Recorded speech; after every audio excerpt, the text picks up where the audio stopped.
If you've ever tried a cock wah effect and thought it sounded a little bit thin or maybe a bit nasal, you're not imagining it. There's a reason some of them sit perfectly in the mix and some of them feel like they're just halfway cocked. Mick Ronson's guitar sound lives in exactly that behaviour. Not the sweep, it's the place he stopped moving. So in this video I'm creating one of the early Clyde Mccoy Wahs before they moved from tagboard over to printed PCBs. But something unexpected happened during the video. I made the world's biggest mistake, and it's a mistake that you could make on your wah builds if you're not careful. But the strangest part about this mistake is that it actually teaches more about the wah pedal and how it works than building it correctly first time would have. So the ultimate question is, why did Mick Ronson's cock wah sound work when others don't? But also, what is it in the circuit that makes it work?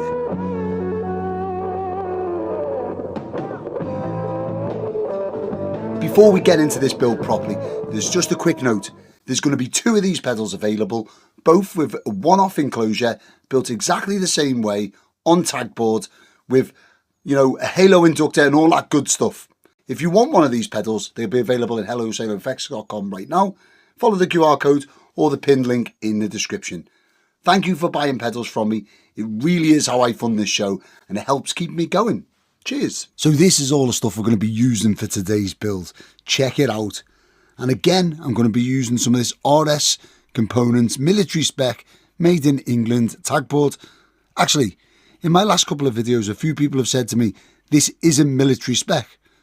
Well, I would beg to differ, because this is the same sort of stuff that you see inside the ship's control centre panels on a Type 23 frigate. If you pull it off, it still has the RS made in England stamp on the back. So if it's not military spec, maybe the British military aren't using military spec in their warships. I don't know. Anyway, we've got a nice military spec tagboard. We've got some cool resistors and components. Now, where I could, I went for these tropical fish caps. And why did I use them? Well, the best wah pedal I've ever seen built was built by Chris Vincent over at R2R Electric. And when I seen his one, I'm pretty sure he used a ton of tropical fish caps. And I know he doesn't like tropical fish caps in his Rangemasters. He thinks it adds like a sharper edge to the tone, which I kind of like, so maybe that's why I like them. But he does use them in his wah pedal. And if Chris Vincent uses them, I'm going to use them. And I would put my hand in the fire for tonal reasons if that man did too. What else have we got? We've got this funny looking component here. Now this is a halo inductor. This is the thing that makes the thing, if you like.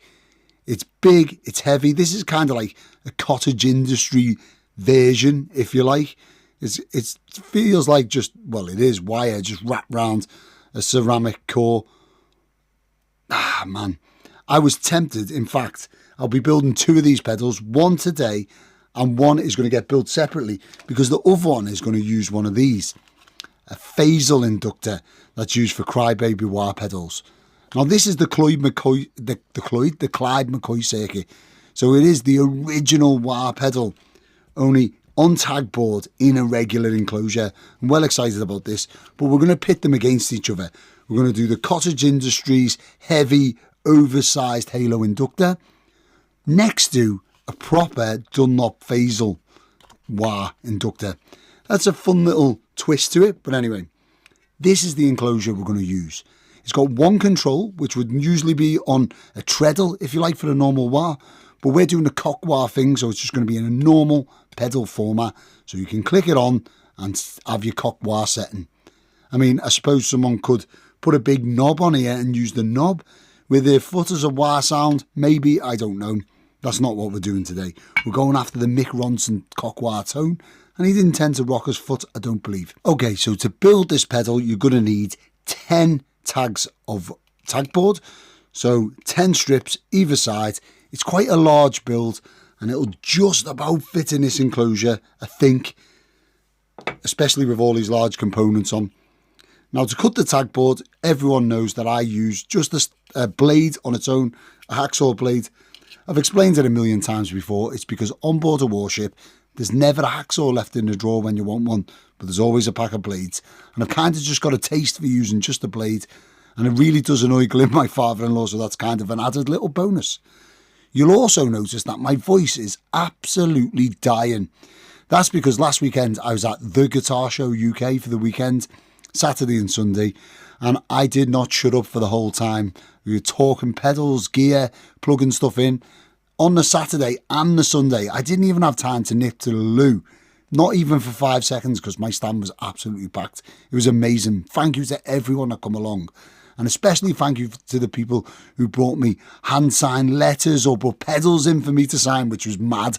And also, I've got to say a special thank you to Martin, Mr. Craze Fandango, and his wife, who brought me a new guitar. That's right, I've now got a Telecaster called Old Yellow. It's not that old, but Old Yellow. It's like the perfect guitar for me. Anyway, you'll see more of that later, although I think for this demo we're probably going to use the Les Paul Custom because Mick Ronson is massively known for his strip Les Paul Custom. In fact, the Gibson Custom Shop have just released a new signature. Check that out for timing. Anyway, so 10 tags. 1, 2, 3, 4, 5, 6, 7, 8, 9, 10.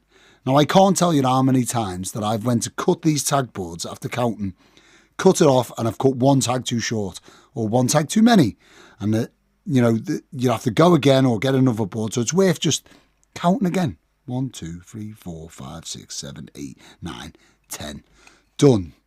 And then now all I do is make a groove at one end and then slowly lie the blade flat. I use my finger to stabilise it because I'm a heaving and I'm not using an actual hacksaw. And then I just cut through the thing like this. I'm going to go ahead and cut this over on my other desk because I don't want to cover this nice clean mat, which I've just cleaned for the video, in dust before we get started. So now we're on to populating the tagboard.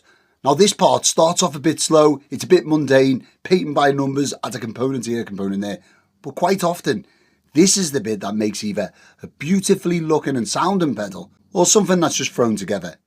It's worth taking the care and attention to get everything lined up on the tagboard correctly, and I'm sure I'll mess one or two things up. While I've got hold of you though, can I just ask that everyone presses the subscribe button down below? It really does help the show. It helps YouTube know that I bring value to you, and I'll share my content to more people. Thank you. And here's to the next 10,000 subscribers. To start this pedal off, we're going to start from left to right, and on the left hand side here, if you look at our drawing, we can see there's a 10NF cap. Well, actually, in the interim, I was looking through my stash and I've got these 10NF Tropical Fish caps. I thought, why not add them in? It would seem silly if I've got them not to use them, because I've just been banging on about tropical fish caps. And do you know what? Another thing is, I know it annoys the internet when I use tropical fish caps and pedals. I don't know why. People seem to get offended with the fact that they don't believe it makes much difference to the tone. Well, I think it does, and I'm going to use them in this. And as this is the first ever wah pedal I've built, I might as well have a crack at it. I've built an auto wah from a kit before, like the, what was the pedal I did? Anyway, I did an auto wah kit for the video, but I've never built a wah pedal myself, and certainly not one that operates off a potentiometer. So it starts off with this 10NF cap on the left hand side here. We can only solder in the top tag because the bottom tag has got a 68k resistor in it. All I do is I get the cap in, get it sort of centralised, ready to go, and then solder the top one in. I know it's lying on its side, but what we'll do is we'll straighten that out in a second. I've said this before on video, but when you're using this vintage tag board, like the older stuff, the holes in the tags are bigger, so first of all you can fit more components in, but secondly, if you're not fitting loads of components in, it's kind of a pain because you've got to fill it up with solder. You don't have to, but the way I solder, I do fill it up with solder. Right, next up is going to be this 68k resistor. I'm going to clean the legs because just a bit crappy, and I know this annoys people on the internet as well. So if my croaky voice wasn't enough to annoy you, now I'm annoying you by using my snips to clean pedals. So put this side in first after bending the leg a little bit. Snip a healthy amount off so then it can slide through this top hole, and then I'm going to take my flat Nip-X snips and I'm just going to use it to bend it straight, like so. And then that way it looks neat. Now I can only solder the bottom tag because the top tag's going to have something in it. In fact, the top tag's going to have something in it, a resistor coming straight up and down. So if I do it this way round, this next resistor is going to have to lie over the top of this one. Probably not the best, although it's a 1.5k resistor. So I'm going to use 2 resistors to make it up, so it's not going to matter. I'll put it in this way round. And then we'll give the bottom a solder.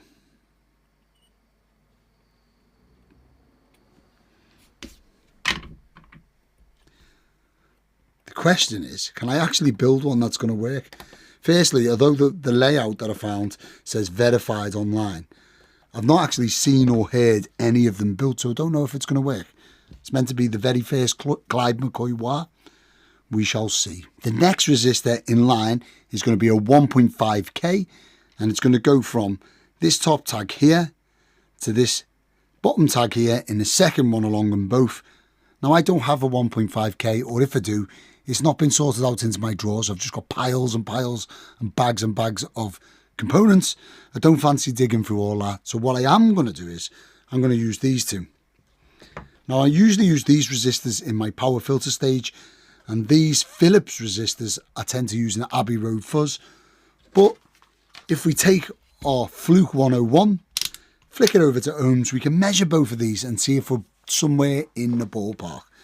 Now, if you want one of these Fluke 101 meters, I'd appreciate it if you bought it through the affiliates link in the description. There's no extra charge to yourself, but I do get a small kickback. And also, you'll know that you've bought the one that I've got.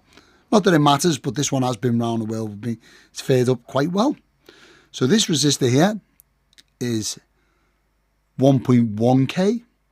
So in the top corner there, you can see K ohms, which is kilo ohms, so 1.1k.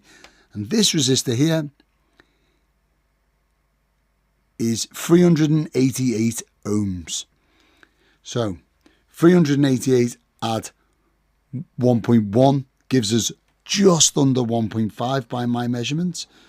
But if I just push them together and measure it, here we can see that we've got 1.49k.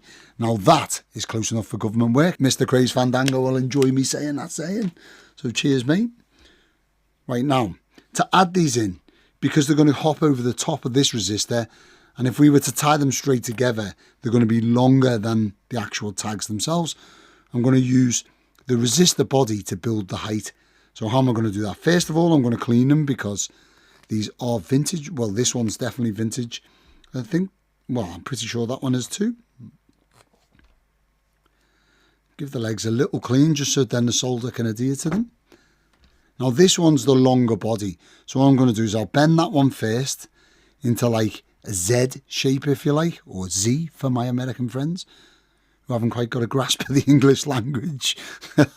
And that's so bad coming from a Scouser. Someone from Liverpool basically can't talk properly, and there's me telling people what language. Get on. And I'm going to push that, well, in fact, before I do that, I want this to be the same height as it. So if we bend the top of it and line it up, we should be able to see how far down to bend the leg to make them sit at the same height. So then I can solder the two top parts together. This will become apparent as I put it in.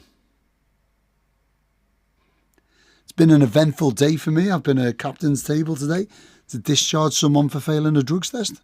That's interesting. Which meant that I didn't get much work done pedal-wise. Not that interesting. Right, now I've made the Zs out of them. We don't get many drugs test failures these days, to be fair. Because the drugs tests are so regular, people tend not to take them. It always amazes me that people think they can get away with it. It is most definitely not rock and roll. Right, so if we put one resistor through each end, if you like, and then solder them in. Wait there, before I solder them in, is there anything else to go in it? No, there isn't. We'll run all the link wires under the board afterwards. So if we solder each one of these in,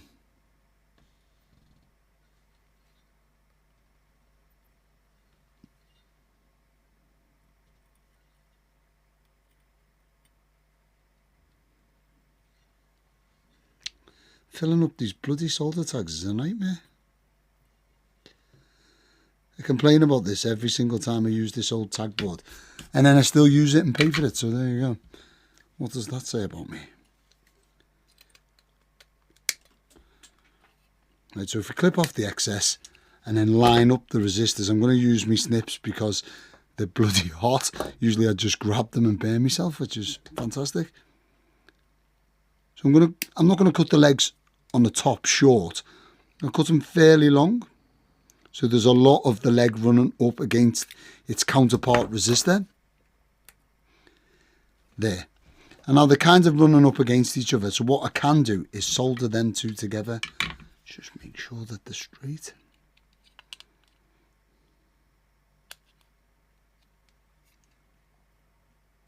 Heaven forbid that it doesn't look good when someone opens up the enclosure and looks inside.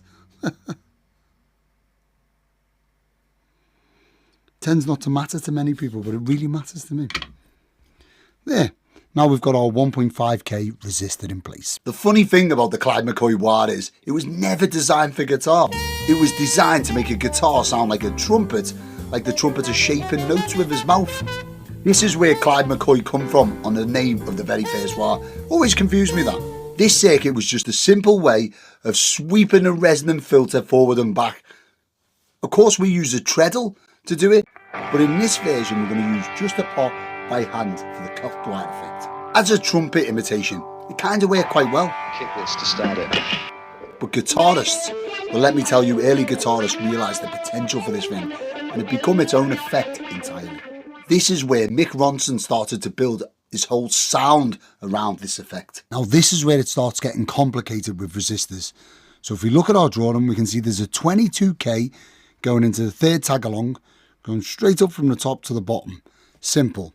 Now this is our 22k resistor. It's one of the ones that Marcus Reeves uses all over the place. Great legs on it, made from copper I believe the legs are, or from a really nice material, copper, maybe brass, I don't know. The legs are made from something different to the smaller resistors, which is why Marcus uses them.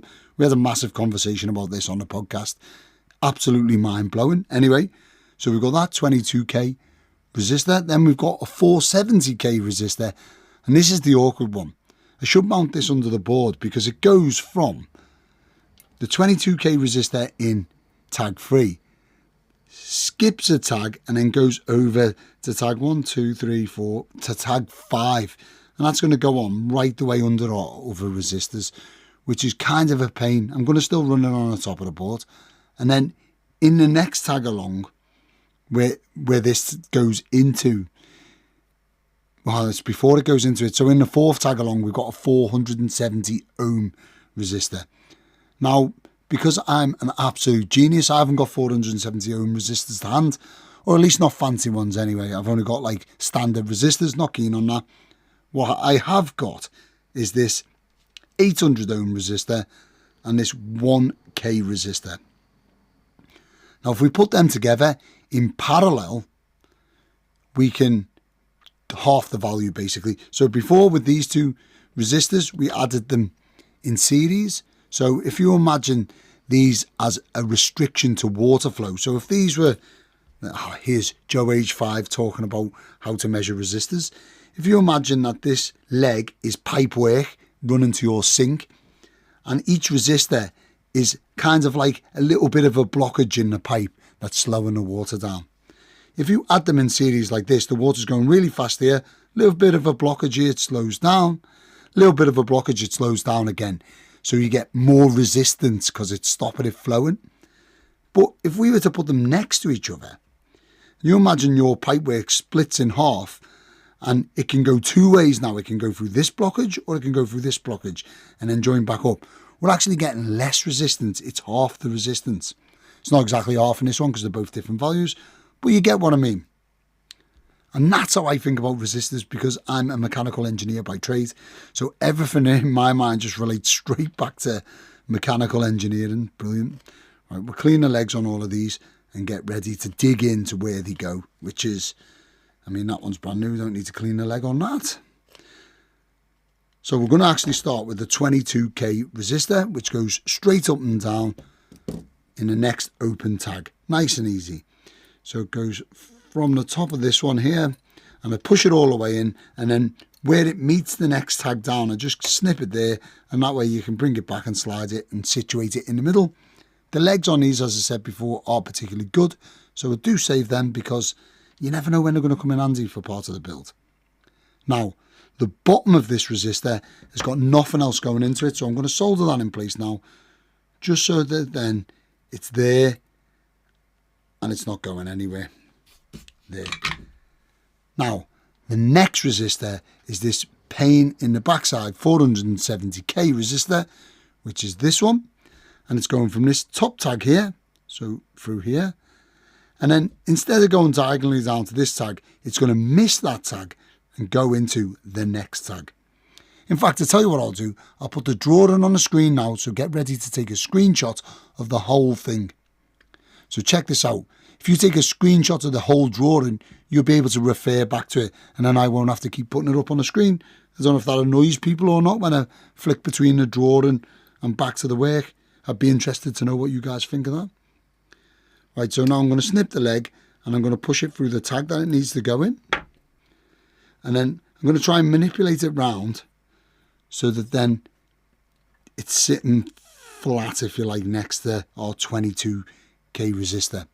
Now we can solder in this top tag now that this resistor's in there. There is a link wire coming out of there, but we'll mess with the link wire after and we'll put it under the board just to keep it out the way. I don't really want it to look congested, you know. So if we snip off the excess there, perfect. Oh, that's not perfect because I've just seen that the leg of this is actually popped out of the tag. I'll have to try and solder that in a minute. Right, now we're going to go on to our 470 ohm resistor, which is going from this tag here down to this tag here. So it's going to lie over the top of this resistor essentially. Now, for this, what I like to do is put our resistors side by side, cross over the legs. People have heard me say this, the helicopter method. Whether you agree with me being silly and calling it that or not, it doesn't really matter. And I just twist the legs like I'm twisting a heater wire on an amplifier. Do that both ends. That way we can lie the resistors flat next to each other, so then from the top when you're looking in the pedal, you can see both of the resistors. I mean, they are, one's an old one and one's an old high precision resistor, so I suppose I want to show that off. And then if we snip off the excess, we can solder the legs, and that'll just become one resistor. In fact, I'm going to solder the legs once it's in the tags, and to fit that, it's going straight up and down over the top of the resistor that we've already fitted in there.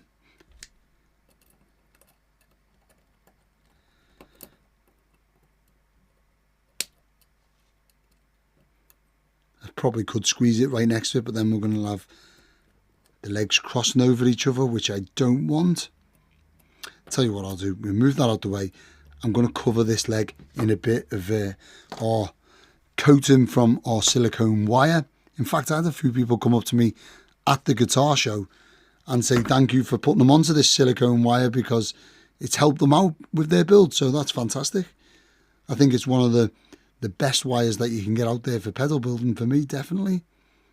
Right, now that that's like that, we're not going to foul the top of it. I don't know whether this pedal is going to work, and the last thing I want is something like that causing me to fault find in here forever, because you know, it's one thing fault finding on something like a Rangemaster or a pedal that someone has brought in for a repair because it used to work. I have no clue if this is going to work or not. Now, if we look at our drawing again, we can see that the top tag and the bottom tag of this, no, just the top tag I can solder in, because the bottom tag has got a link wire going diagonally across. So we solder this top tag in, and then we'll get our link wire in, and we're good to go. I feel like this little resistor network is going to be the most difficult part of this build. Okay, so now our link wire, I'm going to see if I can use that offcut from before. It is going to be long enough, which is perfect. Look at that, I told you it'd come in handy. And now we can solder the bottom half of this in, but not the top half, because we've got another resistor going in there.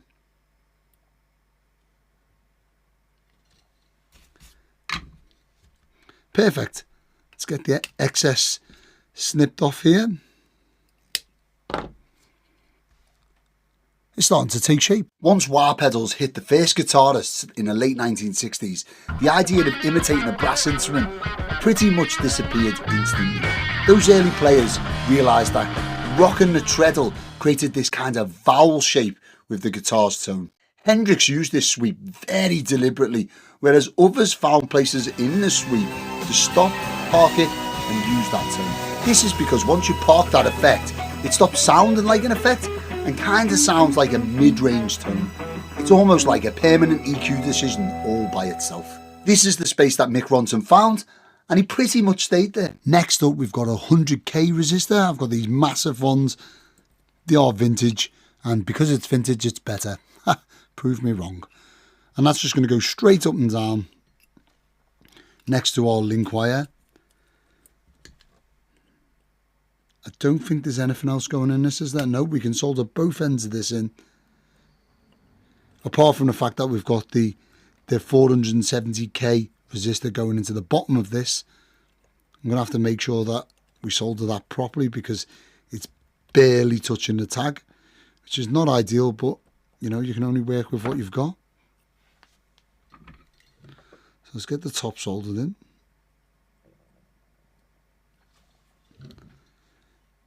And now the bottom.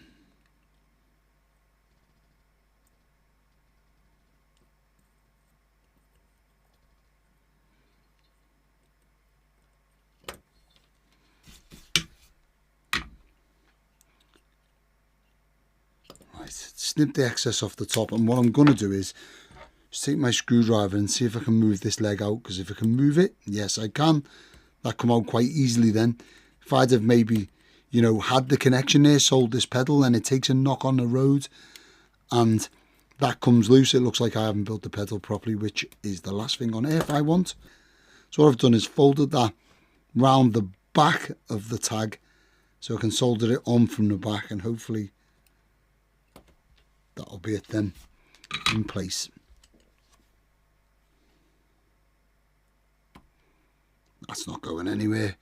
Perfect. Now we're on to our 220 NF caps. I'm using these Tropical Fish caps. Now for these, I do have to clean the leg because they're old. And what I can do is I can just bend them straight out, but I want to have a bit of a space underneath them. So I'm going to leave that little bend in it, and I'm just going to use my Knipex snips as a spacer and bend it straight out, and there should be enough room to get this straight in like that. Now this goes in straight up and down right next to our 100k resistor.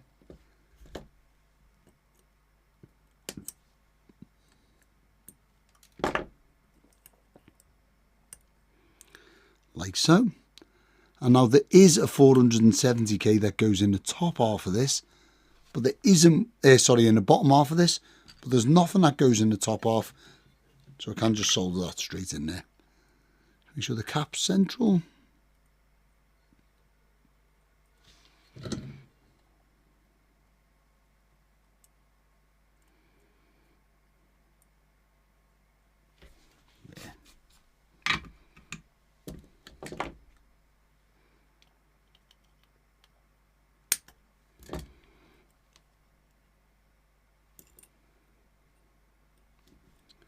There we go. Now our 470k is going to be the same as our last 470k. Just give the legs a clean. So this is going to kind of sit in between two caps, because in the next row there's also going to be a 220 NF Tropical Fish cap too. In the other build I'm doing, I've used some rather ridiculous sized large vintage caps here. I can't remember what types I used in the end, but I know they were like super oversized and unnecessary, but I don't know, I felt like I could be indulgent, so we'll see if they actually work and I manage to build the pedal with them in.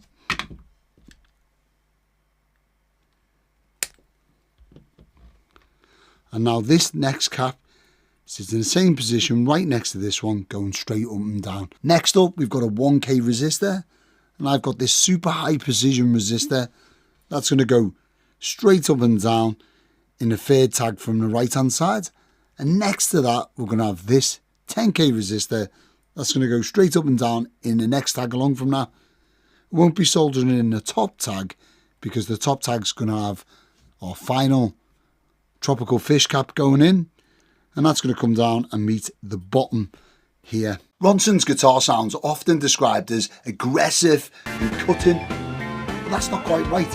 What he did was remove all the frequencies that kind of get in the way. Once you lock that position in place, you get rid of all of these other frequencies and the guitar tone stops fighting all of the other instruments like the bass and the vocals and whatnot, and kind of sits in its own little pocket. This is why those old Bowie records sound so focused. It's not because the guitar tone was louder, it's just sitting in a mix in a very, very, very deliberate place. This is exactly what that circuit produces once you start rocking the treadle, and it's kind of what we're trying to recreate today with these pedals. It's time to start adding the outside of the tagboard, so the bits that are going to hang off the edge. I'm going to start in this bottom row. Now my plan was to mount our halo inductor on the bottom row, but it's a bit big and cumbersome, and I'm not sure it's going to fit easily on this bottom row without getting knocked about. So what I'm going to do with that is, if we look in our enclosure, this is going to sit somewhere in the middle, right up against this bulkhead, or this wall. I nearly said bulkhead then, I'm not on a warship. Right up against this wall here, and I'm going to run the wires around this edge here. So with the inductor, what I might do is just mount it to some Vero board, or maybe a tag board or something, and put it in this corner over here, and then just run wires over from the Vero board / tag board, because I don't think having this floating in the enclosure is a particularly safe or sensible idea, because it's fairly heavy and it's bound to foul on something or fall off or not work as intended. So the only thing to fit is this 4 microfarad cap, 4 UF, for those people who despise me saying UF on the internet. Ha. So this goes in the bottom of our 100k resistor over here, and then it goes to the second tag from the end, and I'm going to run this in the center holes, so these little holes in the middle of the tags, I'm going to run it through them. So first things first, I'll just bend it over here, and that can go through there. And then the next one, this side, I'm going to have to bend it back on itself because it's a little bit further over. So if that's there, it's going into the second tag from the end, which is about here.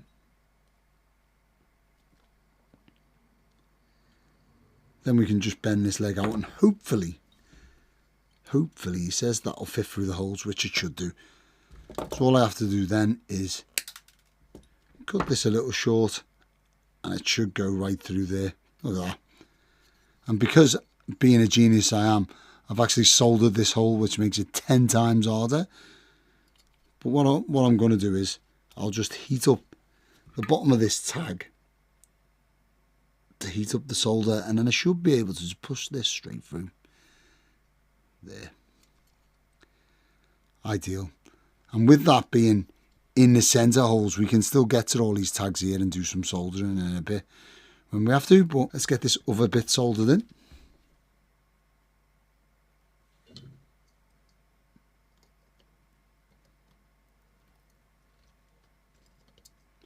I could have soldered this from the bottom, to be fair, that would have been much easier, wouldn't it?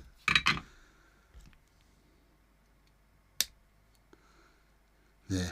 And now that that's soldered in, I'll be able to flip it over and solder this leg in properly.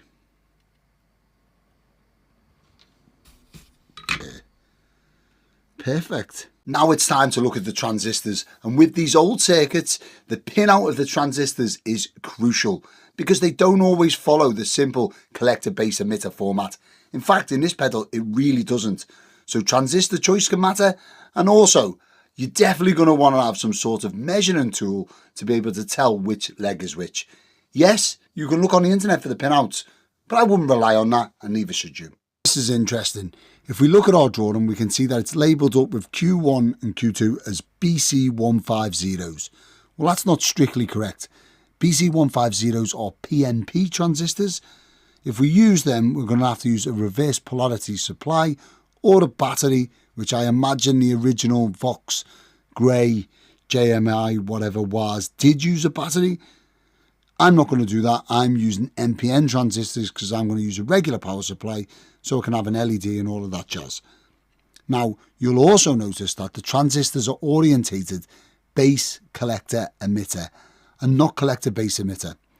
No problem, we can flip some legs over. However, we want vintage gain transistors, there or thereabouts. We don't want germanium because they're not stable, really. So we want something silicon. And if we were to choose something like these, which are BC183LBs, these actually have a pinout of base collector emitter. So I'll be able to put these in easily. They'll go in the right way round and I won't have to faff about. So that's what I'm going to use. However, for every transistor that I use in a pedal, I still use my Peak Atlas DC855 because, you know, it's still a guess that the pinout is correct. Just because you're looking at a pinout on Google doesn't mean it's right. And I can't be bothered fault finding, so this thing's a godsend. So if we turn it on, it's going to tell us it's an NPN silicon transistor, which it does. It tells us that our red is our emitter. So our emitter goes on the right-hand side in our drawing, so I'll put it that way now. It tells us the green is our base, which is on the left-hand side, and the blue is our collector, which is in the middle. So base, collector, emitter. So I was right. Look at that. So if you happen to have some BC183LBs, you'll be able to just put them straight in without crossing over legs, which, you know, that's kind of easy. We skip a hole on the end, and then it goes in the next 3 consecutive tags. Great. And if I just solder in that centre tag, we can straighten it up later on. I'd say I'm going to tack solder it in. I've had a few people laughing about me saying tack solder and say they do it too. But I think I've actually managed to solder that in properly. Now, this is the same transistor, so I could just put it in and know it's the right way round. However, I always think measure twice, cut once and all of that, so I'm just going to measure it again. You know, it takes about 3 seconds longer and peace of mind. If you want one of these Peak Atlas DC855s, as I say, you can get one from the affiliates link in the description. No extra charge to yourself, but I do get a bit of a kickback. And it's what helps me buy things like Nipex nips and stuff. It's really not a lot of money. Right. So red is the base, which is the left-hand side. Green is the emitter on the right-hand side. And blue is the collector, which is in the centre. This is exactly the same pinout. Shocker. But why not test it, eh? And this goes basically on the other side with the right-hand side leg, the emitter going into the junction where we have our 10K and our 10NF tropical fish cap. See if I can get it to stay in there.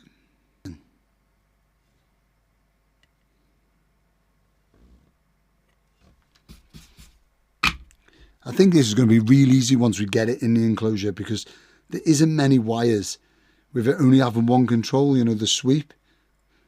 Of course, that would have been controlled by a treadle on the original ones, but we're just having a cocked wire position on here. I'm going to go ahead and solder all the legs in. I like to solder one leg on each transistor just so then I'm not putting too much heat in at once, but I suppose it doesn't really matter. The silicon transistors, you're less likely to put too much heat in them rather than something germanium, I suppose. There. That's all of the components in. Now it's just a case of adding some link wires on the bottom. I've got to say, shaping up to be a rather nice circuit, isn't it? I mean, this big 4 microfarad cap helps. I know the originals will have used something electrolytic, but why not, eh? The phrase cock wah gets used quite a bit these days, and it refers to the fact that you just park the wah somewhere and leave it there. Now, Mick Ronson wasn't exactly doing just that.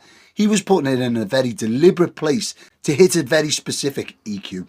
It was focused without time the nasal. It was thick. It was in its own place. It wasn't fighting the other instruments like we've said. You can hear it instantly on tracks like Moonage Daydream, where the guitar sounds rather sharp and present. It's none of them things, of course. It's just extremely well placed. There's everything inside our enclosure. As you can see, I've added our Halo inductor in there. Oh, I've covered myself in steel reinforced epoxy there. Well done, Joe. I've added the Halo inductor in there along with our 100K audio potentiometer, 3-pole double throw switch, and our DC barrel jack. I went with a white DC barrel jack. What I haven't added in is our 2 UK built cliff jacks. The reason for that is when I add them in, they're going to cover the top of this potentiometer, so I'm not going to be able to wire that in without potentially burning the jacks. So what I am going to do is I'll wire them in later, or I'll wire them in last if you like. Now these 2 wires here need to go to the point on our circuit where the halo inductor is meant to go in. So I'm going to go ahead and get them soldered in now, and then we'll start looking at the circuit. So I had a little problem, check this out. If I lie this on the bench, it just falls over one way or the other because there's only one knob on it. So now I'm using my masking tape and just placing it on there, and now I can solder it without it falling everywhere. Brilliant. First of all, I'm going to start off in the top row, and mainly because this is where the jacks are going to be, but it doesn't matter. Start off in the top row on the left hand side, and the first tag that we come to, if we look at our drawing, goes all the way over to our switch. On this drawing, it's showing a 2-pole double throw switch instead of a 3-pole double throw switch, because they're not using an LED or the normal pedal system that I am. But if we follow it over, we can see that that side of the switch connects to, over here, the input jack. So we know that our back left pin is going to our input jack, which if we come over to our switch here, we know that we attach, or if you've watched my channel for any amount of time, you'll know, is that we attach the wire going through this back center pin and running through to the front left pin. And that's because we use it to earth out the signal when it's in bypass. But I'll show you that once it's wired in. So I'm just going to run a wire, and I'm going to run it right the way around the back edge of this pedal and up through the back here. And that's just because I like having one wiring loom. It's not going to be the cleanest. Well, I think it looks clean, but it's not going to be the cleanest signal wise because it's going to run the whole length of the enclosure. I don't care about that. I want it to look good. Now that our input wire's in, the next wire in the top row, and the last wire, funnily enough, is going to our output. And that comes from this first 220 NF cap, or 220 nanofarads if you want to be posh. And it comes out of this position here. No, here, sorry. Comes out of here. And it goes to, first of all, this pin on our 100k potentiometer, and then another wire comes out and goes round our enclosure and up, and it's going to go to the output, which is the front right hand side pin of our 3-pole double throw switch. Now to wire this in, I'm just going to take my wire. I'll do this first bit on camera because it is a bit different. I'm going to take my wire, make sure I've got a long enough part in my hands to go from the potentiometer to the tag, and because it's silicone wire, I can strip it as easy as that, and then we can give the strands a little fan out or wrap around, and then tin them like so. This means I don't have to use 2 wires. I can just use 1 wire to run through both like this. So now all we have to do is we can take this wire through our 3-pole double throw switch, through our potentiometer, and then up and go directly into the bottom, or the top, of our 220 NF cap. And that way I'm not like running 1 wire there and then 1 wire from there around. It is literally 1 wire, and there's nothing else going in these pins, in these tags, so I can solder it in place there.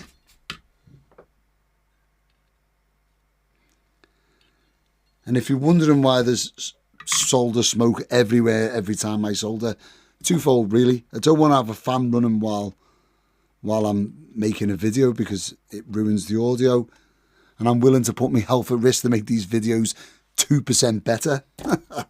And then also, Glyn hasn't fitted me workshop fan yet. I have bought all the gear. I'm scared to do it on my own because I'm not on board a warship, so all the engineering knowledge that I've got means basically nothing, and I don't fancy drilling through my wall to fit the exhaust for the fan, even though I probably could. Anyway, that's going to run round, and then it's going to go into this tag over here, the front pin, if you like. And again, it's just going to follow the same wiring loom, so it's running around the outside of my enclosure. And that's because I like having just one wiring loom. I don't know why. I just think it looks a bit neater. And I know there's going to be someone who comes in a comment and says, well, you should use shielded wire, you should do this, you should do that. Great. A better way to say that would be, you prefer to use shielded wire. And then I could say, oh, I don't prefer it. But when you say I should do something, man, that language is terrible. I get a lot of people telling me what I should and shouldn't do. But they don't have YouTube channels or a pedal company or do anything to do with pedals. They seem to have 0 followers and a made-up name or a number, which is kind of insulting. I would never tell anyone whether I perceive them to be worse at building pedals than me or not. Not that I perceive anyone to be worse at building pedals than me, but I would never tell them what they should do. I'll give them my opinion on what I think I would do. Oh man, the internet's just full of people who like to, you know, validate their own opinions, I suppose. Especially on the AI debate, but do you know what? I haven't had that much comments on the whole AI thing, so you'll notice that I haven't used AI in my videos for quite some time now, because I use it in a response to bullies, because I absolutely hate the way that I used AI to create one picture and it has 1,000 people jump on me, death threats, all this malarkey. All that is to me is me saying, I don't accept bullies and I'll use AI more. I tried to explain that to someone on Instagram today, and it was a rather polite conversation, so thank you to whoever that was. Now that's in, we're going to move down to our bottom row. So if we look at our drawing, we can see that the first thing to come in the bottom row on the left-hand side is the third tag along. We can see this red wire. That shows that it goes to our battery snap in this picture, and that's because it's pictured in one of the early McCoy Wahs, which was battery powered. But for me, I'm going to take that right the way round to our power jack. It's going to go up to these 2 pins here. I'm going to join these 2 together because this middle pin, if you like, is mainly for a battery. You attach a battery there, and then when you plug a jack into here, it disconnects it, so you haven't got the battery and your power supply on at the same time. But I join them together, and actually, if we go back to our drawing and have a look, we can see that there's a link wire going round to the third pin from the right hand side. Third pin from the right hand side to the bottom of this 1K resistor. Well, what I can do is I can come out of that pin there for this 9-volt supply, and that saves me running a wire right the way over the other side of the board. But what it also does is it means that I can also add in my current limiting resistor from here to go to our LED, because our LED hole is right here in this corner. Now, this may or may not apply to you if you're going to build this pedal. Well, check this out. One of my friends online now, who I met through guitar, sent me this box of LEDs. And do you know what? I rather like them. They remind me of when I first started out. I mean, lately I've been using the clear ones for the past few years, but now using these again reminds me of when I first started out and I was just using this coloured. I don't think there's any difference between them, by the way, apart from the colouring on this. Now, to stick this LED in, which I'm going to do now just because I'm going to add in the current limiting resistor, I like to use some of this GH1200 super glue. It is fast drying, but it's slower than the runny stuff. It's quite thick. It's like a gel. I'll link it in the affiliates link in the comments if I remember to do that. And if I haven't and someone wants it, please just write a comment and remind me that I haven't. I do that all the time. Now, this isn't what's going to be holding the LED in place, because I add epoxy to the top of the LED from the other side to create the glass screen. So that'll hold it in. And also our longer leg, which is our live, you know, the longer leg is the positive side of the LED. That is going to be attached by a resistor to the tag board. So that's actually going to hold it in as well. So it is quite secure. But I had the super glue in there now just to hold it in place while I'm soldering, really. There we go. There. Now, the next bit will be to run a wire from these two pins here round the outside up and then into that tag, and then I'll run my, I think I'm going to run a 10k resistor for the current limiting resistor on this one. That is quite a large resistor. Maybe I could drop that down to anywhere between 1 and 10k really, depends how bright you want it, and I'll run that over to the longest leg. Okay, so there's our live wire now in place, and we've also got our 10k current limiting resistor in place too. Next up, if we look at our drawing, we can see at the bottom of our second 220 NF cap, there's a wire coming out, a dark grey wire, and that goes round and goes to the centre tag on our Wah, or centre lug on our Wah potentiometer. So for that, I'm going to run, it's going to be a bit of a squeeze, but I'm going to run a wire underneath this yellow cap and round to the base of this 220 NF Tropical Fish cap. It's going to come round this way, follow our wiring loom, and then it's going to come up this and go into the centre pin right here. Now that that's in, I went into autopilot, apologies. So I've added that wire in, and then I started soldering in my earth wires, which I shouldn't have done. So I've got this wire soldered in here coming from the second tag on the bottom row, second tag from the right hand side. And if we look at our drawing, we can see that that tag is joined to somewhere else on the board, but it's also runs round to our ground connection. Now this has it down as a chassis ground connection, just like an amplifier, but that's not what's happening here. What we're going to do is we're going to run a wire round from this pin here on our DC barrel jack. It's going to come round, it's going to come up through the back of our ponytail and go to the centre pin of our 3-pole double throw switch. Oh, it looks like I've left a bit of rubbish in there. Anyway, centre pin of our 3-pole double throw switch. Why is that? Well, when the pedal's engaged, this pin will attach over here to this pin, because this is 3 switches, 3 poles and a double throw, so it can either go this way or it can go this way. This one can either go this way or this way, blah blah blah. So when the pedal's engaged, the centre row is attached to this row here, so this pin here will be attached to the ground on our LED, and what that means is through this switch the LED will have a route to go to ground, and it'll turn on when the pedal's on. When the pedal's off, this centre pin will go over to this side, so we'll have our bypass loop in place so the pedal's not engaged, but also our input here is going to then attach to earth. So that'll ground the input of this circuit, which means that any noise induced by it, because, you know, power supply issues or anything, if it's a noisy pedal in general, I don't know whether it's going to be noisy or not. I've never built one. If it's noisy, that's all going to go straight to ground.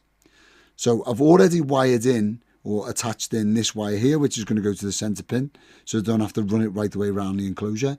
And I'll run another wire around here, and it'll come up, back, and go to here.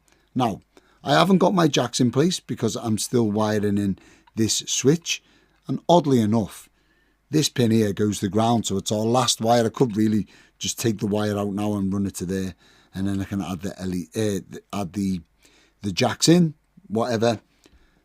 But for this bit here, what I am going to do is I'll just measure a length of wire that will cover the top of both of my input and output jacks, like so. Now this is a fairly long bit of wire, so I can't skin this in one go really. I do it in 2. Still pretty bloody easy, isn't it? And then we'll give that a twist in a tin, and then that way, when I attach it through this pin, it's long enough to run and attach to both of my earth connections of my jacks. That's all of our earths wired in, apart from this here that's going to go across our 2 jacks. I'm tempted to wire this earth here to touch the back of the pot to ground the enclosure. I think I am going to do that. So to do that, what I do is I take my screwdriver, and this is where the real hot soldering iron comes in. That's why I use the Hakko FX888D. It's not the hottest in the world, but it does have a really good recovery, and I do like it. I know Marcus Reeves has tried to get me to go to these newfangled electric ones in the past, and to be fair, the man's a legend. He knows more about soldering, or should I say, he's forgot more about soldering than I'll ever know, but I just can't get on with them. So you do need a hot soldering iron. I do advise, if you're buying your first one, don't buy a 30 watt soldering iron. They're all crap. At least go up to 40 watts, and even then, you know, it's not great. So I like to clean a bit of the back of the pot, because potentiometers are one of them things that if you hold your iron on too long, it will break it. Now, another thing is to take a bit of solder tip cleaner, maybe something newer than what I've got here. Maybe I'll spend my Amazon affiliate link money on more and just clean the end of your soldering iron, not just the tip, sort of at the side of the tip. Then wet the tip, get a bit of solder on there, hey, and then you can hold it on, and be mindful of where your soldering iron's going here, because I'm going right over the top of these transistors and stuff. And although the BC183 LBs aren't exactly like super expensive, they're not cheap either. Right now I'm going to take one of my offcuts, which, you know, we saved the offcuts for a reason. I'm going to wet the tip, hey, and then I'm going to slide that into pin number 3, because that is, sorry, pin number 1, I should say, because that is the one that is attached to earth. And now that's in place, what I can do is lie that over the top of where my solder lump is, if you like, and cut it off. And now I can solder this end in place. Brilliant. Let that set, let that go off, whatever, dry, and then I can just give the other end a little bit of love, because, you know, of the solder joint. And earth soldering joints are really important. Now, this potentiometer is earthed. It's still hot. That's how much heat goes in there when you only just, you know, touch it for a second. But now this is attached to earth, but this is also attached to the enclosure. So you create one big earth surround around your pedal circuit. So if there's any radio waves or anything, I mean, if you're on board a warship plane, there's, you know, rotating magnetic fields all over the place. It's mental. I used to play in the switchboard up against 440 volt and 750 volt breakers. Is insane. Anyway, any of that magnetic field will hit the pedal enclosure and then just be shorted straight to ground. That's the thinking behind it. I can't imagine this would be a very noisy pedal, because it's not exactly a gainy pedal, and you know the components are spread out on a tagboard, but we'll see. Next I'm going to get our UK made cliff jacks in, and they're going to go in here, and then I'll solder in our earth right the way. I think I'll lie them on the side like this, and then that way I can just lie the earth over the top of these front pins. So there's our jacks in with the earths attached. All that's left to do now is the actual signal and the LED. So what do I mean by that? Our input jack is here. No, our input jack is here. Do you know what? I don't know why I've put the DC barrel jack on the left hand side or on the input jack side now, when I've never done that in the past, but there you go, I've done it. And on both of these pedals as well. So this is our input and this is our output. Now this is the pin that we use rather than the back pin to carry signal. And for ages I was like, how do you know which pin it was when I was starting out? I just couldn't figure it out. Well, if we actually look at our plug, or jack plug if you like, this back bit here is the earth, is the negative side that wraps around the cable or through the wire, you know. And this tiny little plunger at the front behind this plastic bit is the live. Well, if we just lie that over the top, we can see the live comes furthest inboard of the pedal and attaches to this pin here. So that's why. I don't know why I just didn't grasp that when I was starting out, but there you go. So what are we going to run? We're going to run a wire from here. It's going to go underneath and round this wiring loom. It's going to come up through the back of the ponytail, I like to call it, and to the center left pin here. That's our input. It's going to attach to our input, or this tag here. It's going to do the same, follow the same route, and that's our output. It's going to go to the right hand side center pin, which is our output. So it's either going to be attached to our output or both of these. When they're not attached and they're in this position, they're attached to these two tags here. And all we have to do is add a little link wire between the two of them, and that means that this jack will attach to this jack, and nothing in the pedal will be in the signal chain once the pedal is switched off. Easy. And then last but not least, this long leg here, the negative sides of our LED. I'm going to attach a wire to that. I'm just going to use the hook and loop method that I've shown in the past. I just make a hook, tin the end of one of these, make a hook out of it, and then put it round the post. That's going to come round, come up the back of our ponytail and go into this front center pin here. And all that means is when the pedal is engaged, this earth pin is going to attach to this pin, and it's going to give the 9 volts, well, it'll be dropped down from 9 volts, somewhere to go. So it can go to the earth, go to ground, and then that'll start up our LED. Let's get it wired in. That's the soldering basically finished now. All I've got to do is add in some cable ties around here because, you know, I hate having loose wires hanging around. It's not going to take many cable ties, maybe 4, and that'll be sorted. Then we'll get our LED bezel on and our knob. I can't decide what knob, so I'll tell you what, we'll choose what knob together. Feel like it should be something white, but we'll choose together. We'll get the LED bezel on, and then we'll go for the sound sample. And now I love this bit. It is, of course, which knob would you choose? This is probably one of the most important bits. So at the guitar show at the weekend, I was speaking to my mate Steph, who runs Guitar Pedal X. They've got an excellent article out on the Clyde Rangemaster, which was last week's video. And it basically, when I was talking to him, he said, I have this knack of picking the right knobs for the right pedals, which is fantastic. You know, that's a nod in the right direction. But I like to let you guys choose. So I'd like to know in the comments, out of these 5, which would you choose? Now, I did say before, because we've got the white DC barrel jack, I'm kind of leaning towards a white knob. So that gives you the clue where I'm going in the first place. But we'll go through them. First on the list is the Dumble style knob. I think has been made famous by people like Mick Taylor of That Pedal Show. He likes these knobs on pedals, or he did like them on pedals early on when they first come out, and that kind of drove the market. I think that's good. I mean, that's a nice looking pedal. I just don't know if it fits well with this. I mean, it's silver, blah blah blah, but I don't know.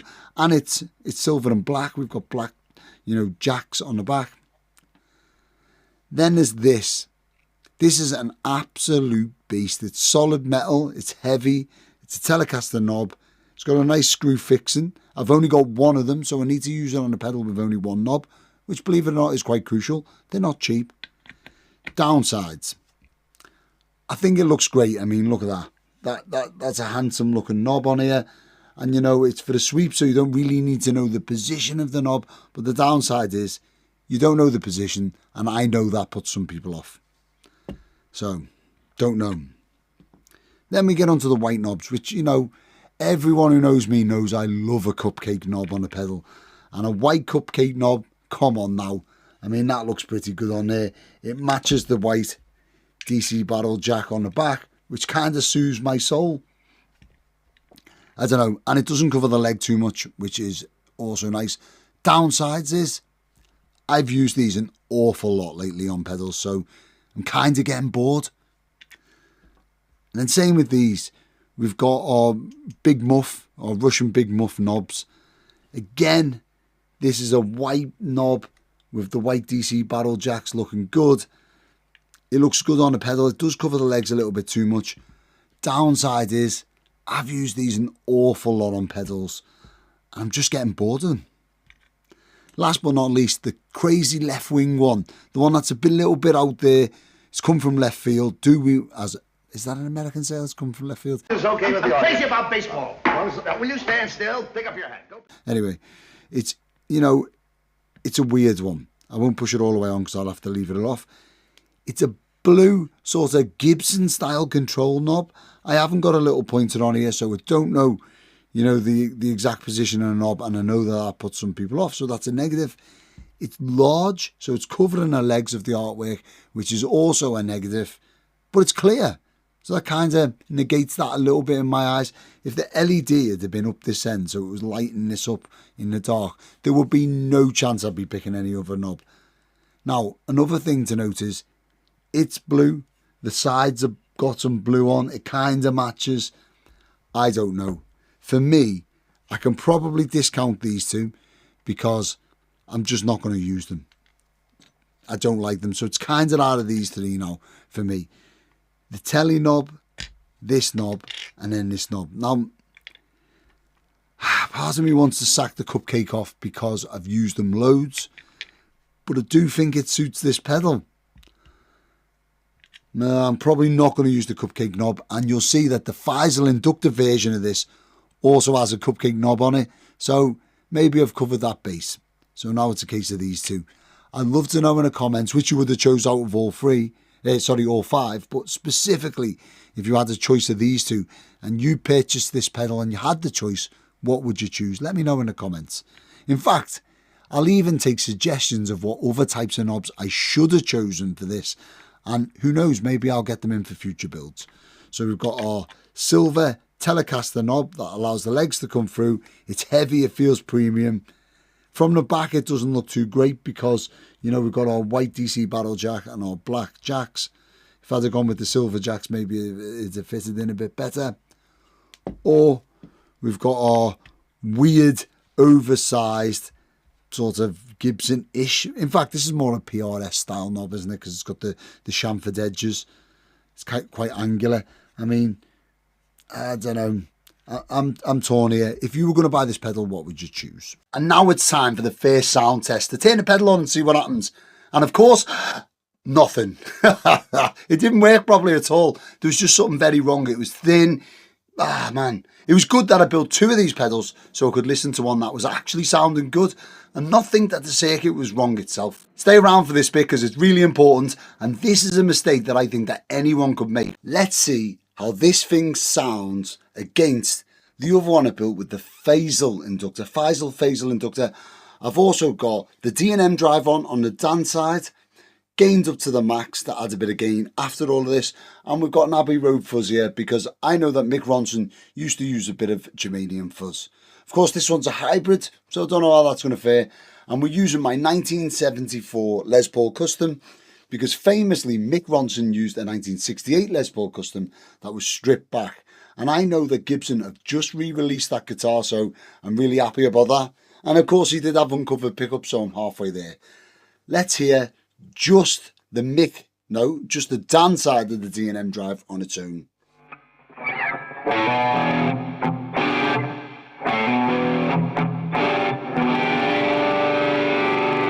What else have we got on? So we've got a bit of reverb coming from the poly chorus, or the polyverb, sorry, going to both amplifiers, and my both amplifiers today are my Blonde Fender Showman, as ever, and also my Victory DP40. That went down so well at the guitar show at the weekend. Everyone seemed to love a bit of the DP40. What else have I got on? Going into the Showman only, we've got a Analog Man chorus, of course, and then that's it really. Let's see how they both sound. Now, I'm only going to do the extremes either way because, spoiler alert, it doesn't sound right. So right now we've got the extreme with the knob over to the right hand side. So we've had our clean tone. It's not really clean, it's our dirty tone, but so well. So let's see the one we've just made. Basically no sound change, only a bit less gain, would you say? And now the other one with the Phasal inductor. Hear that? That's what I was expecting it to sound like.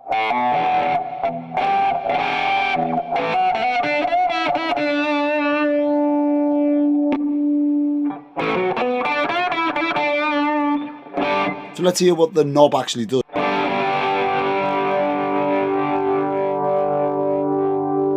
Basically nothing on that one.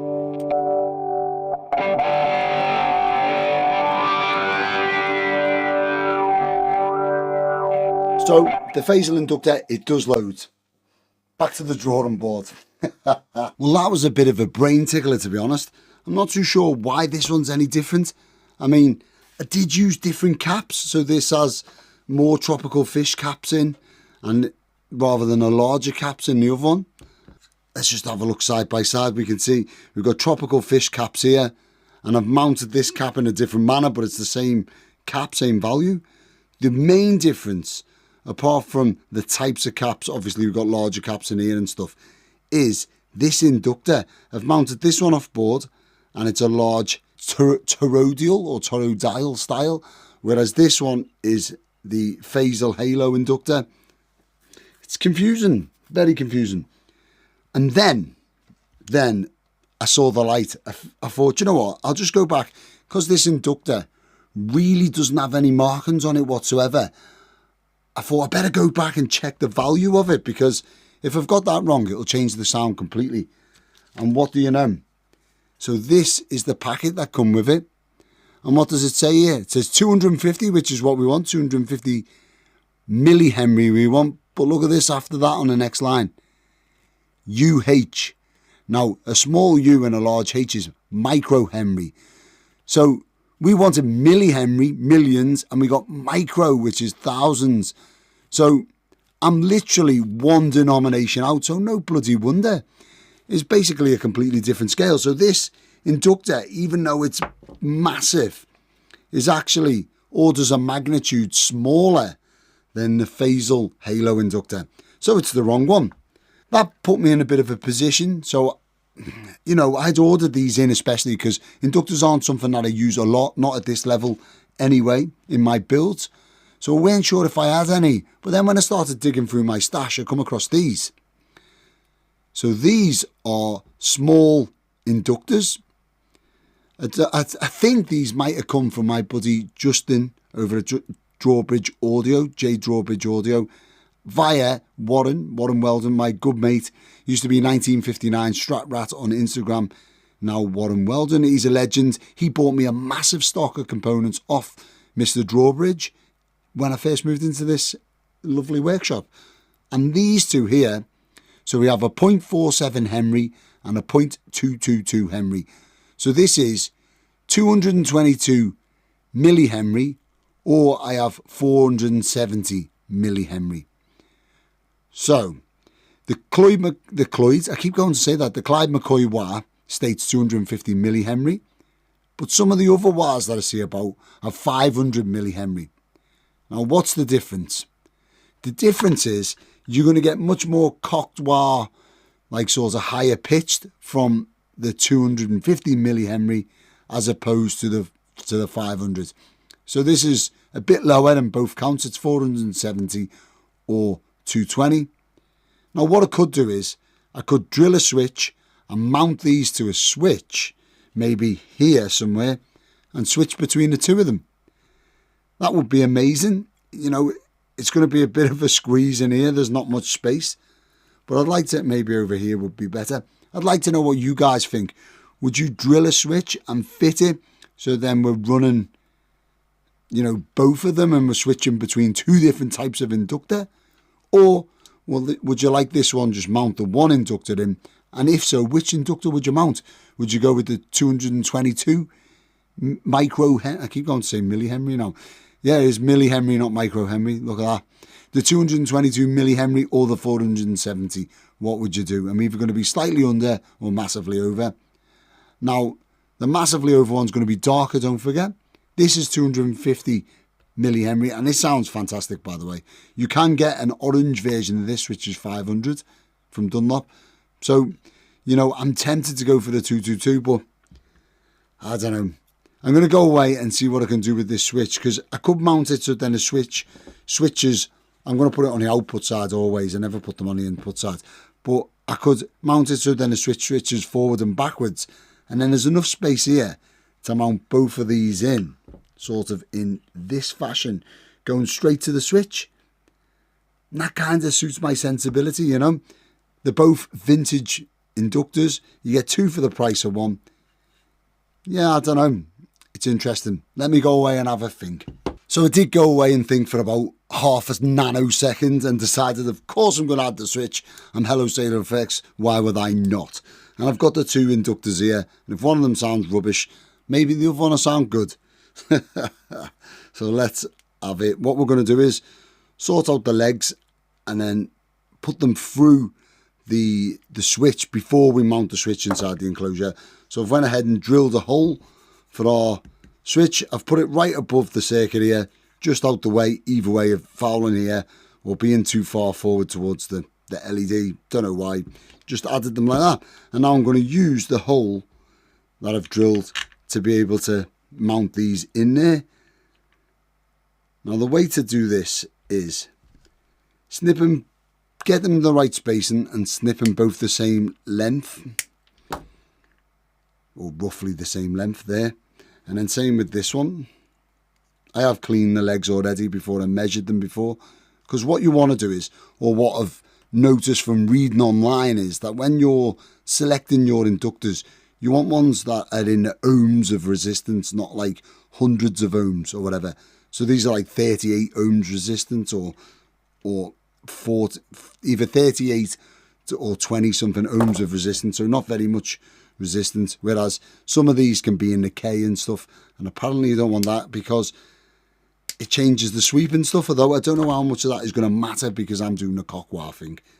Now, the legs of these are way too big to fit through this switch because these are old, massive, well-built inductors. So to get round that, what I am going to do is I'm just going to use my flat nose snips and squash the end of each leg so then it'll go through the gap that's on the switch. They're quite heavy, these inductors, to be fair, but they're not quite as heavy as that bloody ceramic one. So this massive ceramic one, that was the wrong size. Fantastic, well done, Joe.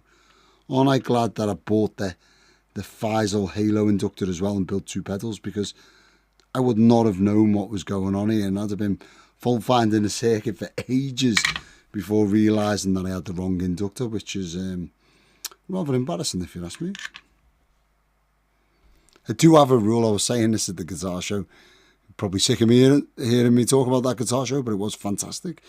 I have a rule on my videos that if I make a mistake, I have to leave the mistake in, because it's kind of like, 1, an integrity thing, but 2, I like the fact that people will be able to learn from my mistakes and not make the same ones when they come to have a crack at these builds. If they do go to have a crack at them, you know, it seems to make sense to me that, you know, a wise man learns from other people's mistakes and all of that jazz. And let's face it, I've never been that wise. Right, there we go. Both of them on the switch. I'm going to go ahead and get this mounted inside this enclosure. You'll notice actually that I've already ripped out the old one because it's dead to me. I've left the pad there as a little reminder of my failure. Right, let's get it wired in. And now we're on to the sound sample, the moment you've all been waiting for. But before we get there, let me just remind you, both of these pedals on the board today are going to be available over at hellotayloreffects.com. Follow the QR code or the pinned comment in the description. Thank you very much for buying pedals from me. It really does help keep the stream alive. It's what funds the show. I don't have any paid memberships or any of that jazz. I like to just crack on and make videos. Did I fix the problem? Well, I think I did. Both of these pedals have very individual tones. Because of that halo inductor in one of them, the Faisal, it's very different from the 2 inductors that are fitted to the original build. It's just different, not better, not worse. I don't know what I prefer. Maybe I prefer the Faisal just because my mind's telling me halo inductor equal better. I don't know. But I'd love to know what you think of the sound sample. Okay, so we finally got it in now. We've got all of our halo inductors working in our pedals. And they sound pretty decent to my ear, so let me know what you think. I am, of course, using my Les Paul Custom. It's the closest that I can get to Mick Ronson's guitar. And before someone says it, I can't play like Mick Ronson, so it's going to sound nothing like him. In fact, I wouldn't even know one single lick, so I can't even butcher a lick. Please don't write it in the comments. I already know I can't play guitar.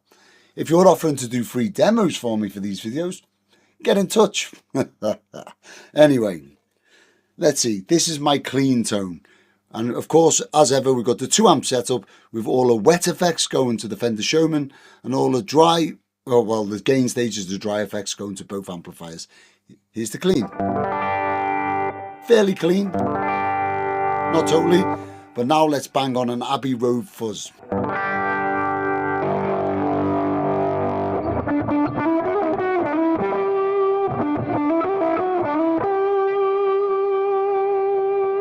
Okay, so let's hear the one that sounded good last time, the Faisal inductor, so you can hear what that sounds like.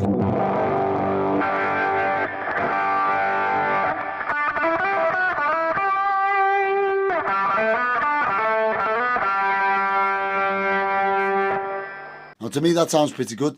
Don't forget, now we've got 2 settings on our next one, so let's click that on. Let's turn this down a tad, aren't we? Can hear a bit of noise in the background there. Oh well.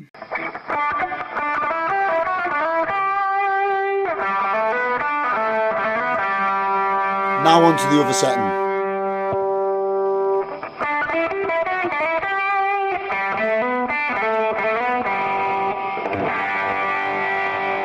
Now let's take the knob all the way down.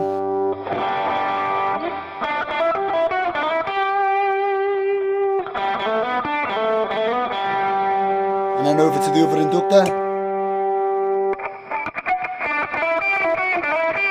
Quite spiky, that one.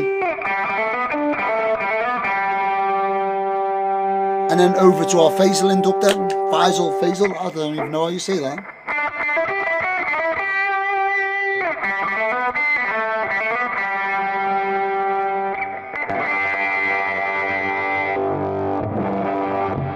Okay, so unsurprisingly, I think I prefer the phasal inductor, the best one, over the vintage ones.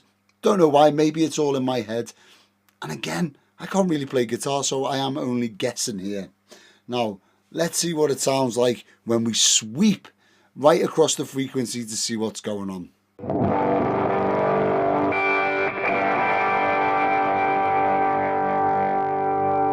Not much there.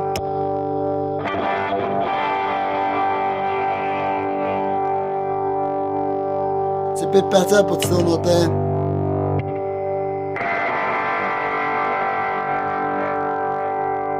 Okay, so I'm not getting much sweep there. I'm going to switch over to the D&M drive, the Dan side of it, and see if that helps. So this is the Dan side on its own.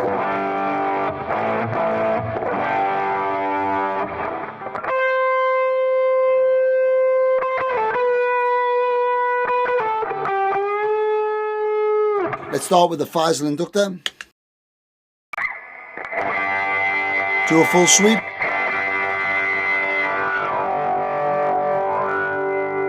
I'm trying to stop me going wow with my mouth as I'm doing it. Okay, so it's getting pretty big sweep with the overdrive. Actually preferred it with overdrive to fuzz, to be fair.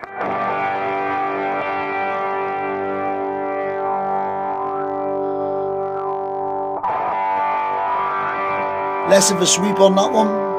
Change the inductor.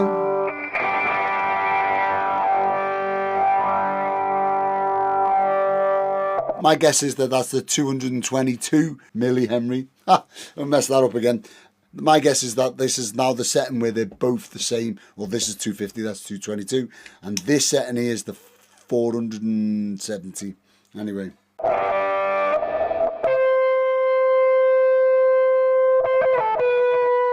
What happens if we add a bit more gain in for this little lick? I think I'm going to click on my favourite general overdrive, which is the MXR Dookie drive, alongside the Dan side. Now this is going to get noisy because, let's just hint, I've got two overdrives going into two big amplifiers with 1,000 lights on.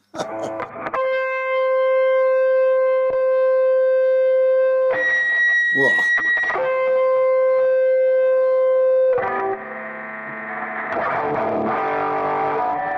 Loads of gain going on there.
Now you've heard the sound sample, you'll understand what I mean when I say I've stopped thinking of this as a wah pedal. It's really more a decision of where the guitar's going to sit in a mix. And let's face it, Mick Ronson found this place early and never moved. I think that's why his early records sounded so interesting. Sometimes the most interesting part of these circuits is the bit that we don't mess with, the bit that we don't adjust, an area that we just set it to live and let it exist. Thank you for watching the video all the way through. If you made it this far, please write cocked wah in the comments so I know how many people made it all the way through. If you like this video, you're going to love this video.